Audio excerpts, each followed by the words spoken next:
میکنم خدمت مردم عزیز و دوست داشتنی تاجیکستان. ما هر جا که بتونیم فارسی صحبت بکنیم احساس غربت نمی کنیم و اونجا وطن ما محسوب میشه.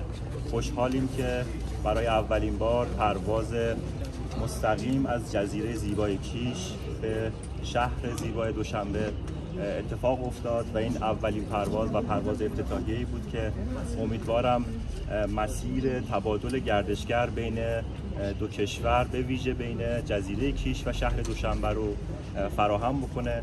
ما در جزیره کیش آماده میزبانی و استقبال از عزیزان تاجیکستانی هستیم.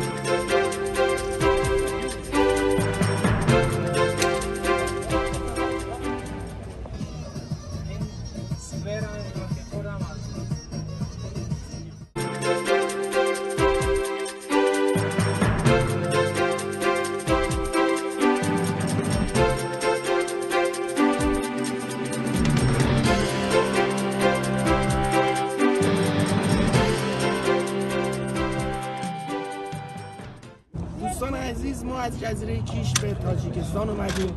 این اولین پرواز در طول تاریخ از یک جزیره در دل خلیج فارس تا یک کشور فارسی زبان در همسایگی ایران هست. فرهنگ و ملت ما با هم دیگه دوست هستن و این دوستی پاینده خواهد بود.